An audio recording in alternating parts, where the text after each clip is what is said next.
Eddie, the most obvious question is, what the hell just happened, and what do you think about it? Fantastic. I mean, look, we got to always try and keep it a little lid on it, but it was like, I mean, listen, shout out to Richardson because he's talking that talk. George came in. Jim was probably a little bit more riled up than George, and I think George was like, look, talking's done, let's go, and Richardson stuck it on him. Then he got in his face, and George isn't the kind of guy where you can just step to him in his face. Sooner or later he's going to react. He got up, he went for him, and then in the meantime Lenny kind of come across, and Jim kind of, I don't have to watch it back. Hit him with a mic. Was it a mic? Yeah, and then for the whole press conference after that, I can hear Lenny and Jim going at it, right? And Lenny's saying, "Don't think this is over," and Jim's saying, "Yeah, you run at me," and I'm thinking, oh God. Anyway, and it was kind of all calm, and then Bill Haney popped up, right?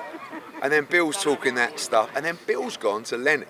Something like, again, I've got to go watch it back. And how do you feel, Lenny? You let Jim Kambosos slap you around the face like a, I don't know, bitch or whatever, what he's going to say. And he went, yeah, well, I'll tell you how I feel. And then picked up the metal. Like, if you go up there and feel those chairs, they're serious, like they're all metal. And I'm like, what? Jumped in, and luckily the security were there in hand. And listen, it was all, it was all good fun in the end. But this is what's at stake on Saturday night. And this is what we want, high stakes. The world 140-pound championship, and a massive fight for both men's career. Were you ever worried at any moment being in the middle of that? No, only when Lenny picked up the chair, because then I realised this is getting a little bit spicy. Do you know what I mean? Like, it's not. But to be honest, luckily I'm a big lump. Like, I can't fight, but I'm a big lump. So if it ever gets, especially, obviously these guys they're not heavyweights. They're a little bit smaller, and I can just put myself in the middle, and if I get one, I'll get knocked clean out. But at least I can get in the middle. But then all of a sudden, Jim's a big lump, and then you've got it's coming from all angles. Do you know what I mean? So security done a great job, and that's the first time I've not done a face-to-face. Yeah. Apart from Derek Chisora against Dillian White, where he picked up a table and threw it at me, because that was the same thing where it was about to get out of control. And I just chose, let's save that for the press conference tomorrow. Any concern? We are in Brooklyn. Coach Lenny did not look like he was willing to let it go or will let it go. We have a face-to-face tomorrow now. Fight on Saturday. Listen, time is a great healer. Do you know what I mean? In the moment, I'm sure Lenny's thinking, I'm about to attack Jim outside on Penn Station. Everybody calm down. It's not worth it. Tempers and emotions are high because, one, on the Kambosos side, that's his son. And Jim's never going to behave normally when this kind of thing's going on, because it's his son. Jim's a little bit mad anyway. You wouldn't want to have a fight with him when it weren't his son. When it is his son, don't expect him to be completely normal. Lenny is also probably a little bit out there. Richardson's almost like his son. So it becomes a little bit personal. But just deep breath, and let's get on with the job at hand on Saturday night. Is that what you're going to tell them tomorrow at the weigh-in? I think, because you don't want the fight ruined. Yeah, but that's why I didn't do a head-to-head, because at that stage, like, you've got to get the timing right, where people love that stuff, right? But we've also got to keep it as respectful as possible and understand that the sport is a sport built out of discipline and respect, and we're trying to teach kids that. So we can't have up there fight everyone just slapping each other, because that's not what the sport's about. But that does much bigger numbers than thank you very much, I look forward to, wish you the best of luck for Saturday. Do you know what I mean? So it's a mixture between the two, knowing that the numbers from today are going to be huge, and that of course builds the excitement for Saturday night. What do you think about the money, putting 50,000 on? Yeah, like if you understand betting, George is right. Whether George has had a bet or not, I think he probably has.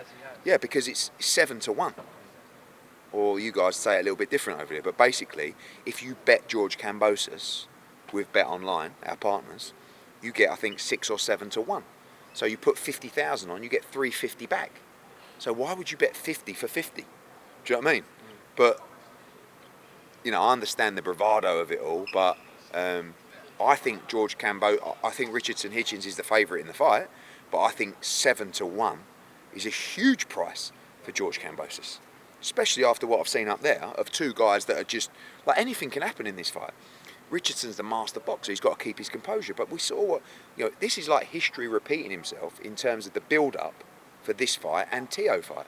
I don't know if it's a tactic from George, but it's playing out the same way. And I'm sure he'll go with high spirits after that very entertaining press conference. Do you think you got him out of character at all, or is this motivated? Richardson, no, to be fair, I thought Richardson was kind of cool with it. He was, I'm up close with these guys. He wasn't shaking.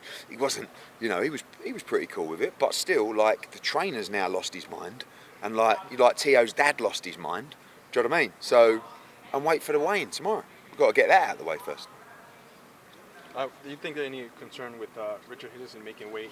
I No. know throughout the press, like throughout the week, George Kambosos is like, make sure you make weight. No, he'll make weight. He's never missed weight. He's a professional.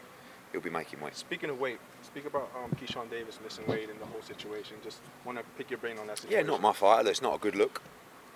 I think that it's not just missing weight, it's the reaction to it and the behaviour after. Like, at that point, you've really got to put your arm around a fighter and say, listen, we need to do an interview. Let's tell people what happened. You've got to be disappointed here. You can't walk around with a smile on your face, laughing and joking. You've got all these paying customers. You've got a fight that's now not happened, and you've just lost your world championship. You should be devastated. You don't look devastated. And then you're laughing and joking, you're scoffing your face at the fight, and then you're having a fight backstage. Like, it just got worse and worse and worse. That's when you need the guidance of someone to say, this is the damage control that we're going to operate through now. But listen, everyone makes mistakes. He's a good young man, a good fighter, and I'm sure he'll be back. Just want to get your thoughts on Turkey. Put out a tweet recently saying basically he doesn't want fighters to run. Yeah. And what are your thoughts on that? Yeah, look, I mean, boxing is it's the sweet science, it's hit and don't get hit. But it's also the entertainment business. You can't really say to a fighter, don't run, stand in the middle and trade and be exciting, because you're not the one in there fighting. But what he is he's paying the bill. Do you know what I mean? If you go to a restaurant, you want a great meal or you want a great performance. If you go to see an actor or a singer, you want to see that person give a great performance. What he's saying is, I'm paying you all this money, you better entertain the fans. It's a hard conversation to have, because ultimately it's handicapping certain fighters that don't necessarily fight like that. And why would you when you can win every round and you can do it so easily? But I think it's more, for me, it's more of a case of saying this: your style's your style. It's not for me as a promoter. I'm not going to change your style.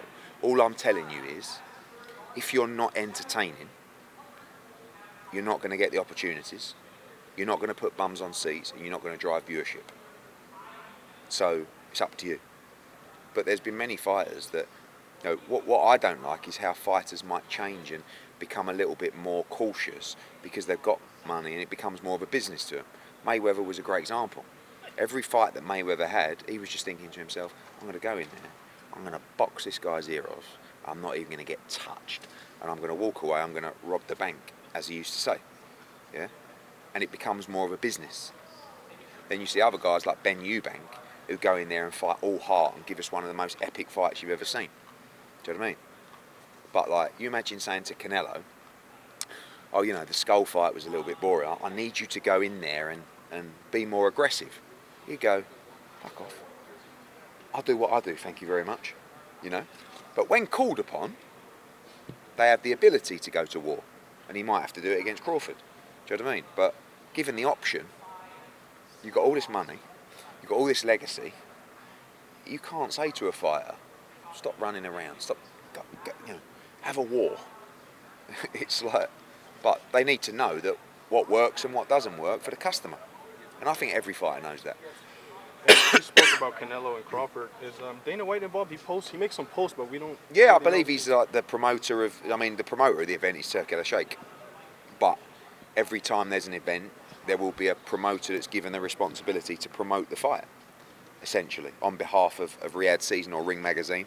And this one's Dana and TKO, which I think is great for the sport, great for the event. And and it's a great fight. Looking forward to it. Eddie, could you really elaborate on how big of a make or break fight this is for both these guys, though? Because, you know, Richardson, I spoke to him yesterday, and he said, well, if he doesn't look dominant in this fight, a fight that people expect him to really outclass Kambosos, then it drops his stock. And then on Kambosos' side, you know, he's had a lot of chances. If he loses, this would be his fourth in his last six. I think, look, for Richardson, I think this is a tough fight. Like, a lot of people are saying Richardson needs to go in and be exciting and dominate him. That's not going to be easy. I don't think there's any pressure on Kambosos, other than if he loses this fight, he either retires or goes and has another fight in Australia. That's it. Like we said, he's a 7-1 underdog. But Hitchins, if he wants to fight Haney, if he wants to fight Teo, he's got to go out there and look good on Saturday night. And I don't think it's that easy. Like, Kambosos is a rugged, experienced, tough man. And it won't be easy on Saturday, in my opinion. I know Richardson's a favourite, but this is his chance to make a statement, and this is George's chance to become a 2-division champion. You mentioned Teo. Just what happened with him? He was supposed to fight Boots. I don't know. He suddenly didn't want to fight anymore. So I don't know. You know, I saw some comments, but wish him all the best. And last, Conor Benn and Eubank too. September 20th or September 27th. When Sky's coming back, right? Yeah, she's going to fight July 5th, an 8-rounder to come back, moving down to 122. A big card, catch-draw against Eubank in Manchester, and then probably fight in Australia after that. So, you know. Bounce back? Yeah, you know, it was a tough defeat. I think a great performance from Tiara Brown, but it's going to be interesting to see how she does at Super Bantam, and big nights ahead. Cheers, guys. Thank you. And I'm Kristal, Hart reporting from the theater at Madison Square Garden. Hope you've enjoyed the show. Thanks for watching, and we'll see you at the fights.